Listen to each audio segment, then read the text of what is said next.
Hello friends, मैं कुमकुम स्वागत करती हूँ आप सबका रुचि भोज चैनल पर। आज मैं घर में बनाऊंगी मेवे के लड्डू। इस जन्माष्टमी आप भी इस लड्डू को ज़रूर बनाइए और कृष्ण भगवान को भोग लगाइए और आप इसे उपवास में भी खा सकते हैं। इसे बनाने के लिए मैंने यहाँ पर पिस्ता लिया है, खसखस, मखाना, थोड़े से तिल और थोड़े से गोंद, मूंगफली लिया है, बादाम लिया है, थोड़े से किशमिश, काजू और सूखा नारियल कद्दूकस कर लिया है और चीनी लिया है। सबसे पहले पैन को मैं बहुत अच्छे से गर्म कर लूँगी और गैस के फ्लेम को लो कर कर इसमें मैं मूंगफली डाल दूँगी और मूंगफली को हम बहुत ही आराम से लो फ्लेम पर भूनेंगे और भूनने के बाद इसे मैं प्लेट में निकाल लूँगी। इसी पैन में मैंने तिल को डाल दिया है। तिल को भी हम बिना घी के इसी तरह रोस्ट कर लेंगे।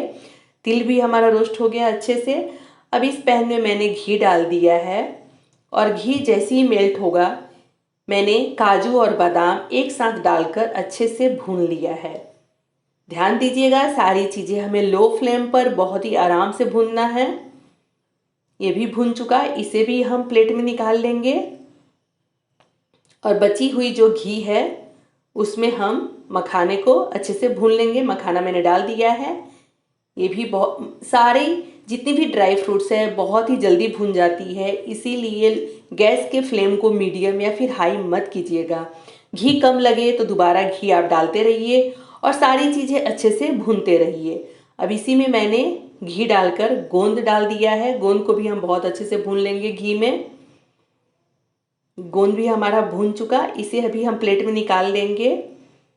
अब फिर से हम घी डालेंगे और घी डालने के बाद जो हमने पिस्ता रखा था उसे भी हम भून लेंगे। पिस्ता भून जाएगा, इसे भी हम निकाल लेंगे और इसी कढ़ाई में मैंने फिर से घी डाला है और जो हमने खसखस लिया था 2 बड़े चम्मच उसे भी मैं भून लूँगी और इसी के साथ मैं किशमिश भी डाल दूँगी क्योंकि किशमिश को भी ज़्यादा भुना नहीं जाता है। इसी तरह से किशमिश भी भून जाएगा और इसे भी हम कढ़ाई में से निकाल लेंगे। अब इसी पैन में मैं फिर से घी डालूंगी और ये कद्दूकस किया हुआ नारियल इसे भी मैं भून लूँगी अच्छे से। ये भी भून चुका, इसे भी प्लेट में हम निकाल दिए। और फिर से मैंने घी डाला है। यहाँ पर मैंने 2 बड़े चम्मच खरबूजे के बीज लिए हैं। अगर आपको पसंद है तो लीजिएगा, नहीं तो मत लीजिएगा। मूंगफली के सारे छिलके निकाल लेंगे हम और आप इसे क्रश करने के लिए या तो आप खल में भी कूट सकते हैं या फिर मिक्सी का भी इस्तेमाल कर सकते हैं। मैंने यहाँ पर काजू बादाम को मिक्सी में ग्राइंड किया है और बाकी सारी चीज़ों को मैंने खल में कूट लिया है और ये जो गोंद है देखिए हाथ से ही इसी तरह क्रश हो गया। देखिए कितनी आसानी से क्रश हो जा रहा है और सारी चीज़ों को मैंने इस तरह से क्रश कर लिया है। अब हम चाशनी बनाते हैं। चाशनी बनाने के लिए मैंने यहाँ पर 1 कप चीनी लिया है और आधा कप पानी लिया है। अब हाई फ्लेम पर हम चीनी को पिघलने देंगे और जैसी चीनी पिघलेगी फ्लेम को हम लो कर देंगे और चाशनी हम बीच बीच में 5 मिनट के बाद चेक करते रहेंगे। देखिए जैसी एक तार की चाशनी बन जाएगी तो गैस को हम बंद कर देंगे और ये हमारे जो मेवे के मिक्सचर है उसमें हम थोड़ा थोड़ा चाशनी डालेंगे और मिलाते जाएंगे। चाशनी यहाँ पर मैंने पूरी डाल दी है, 1 बूंद भी चाशनी बची नहीं है। अब इन सबको अच्छे से हम मिक्स कर देंगे। जितने भी हमारे ड्राई फ्रूट्स के क्रश किया हुआ है इसे हम चाशनी में अच्छे से मिलाएंगे। 1 भी बूंद देखिए चाशनी यहाँ पे दिख नहीं रहा है, इसका मतलब कि चाशनी बिल्कुल परफेक्ट बनी थी।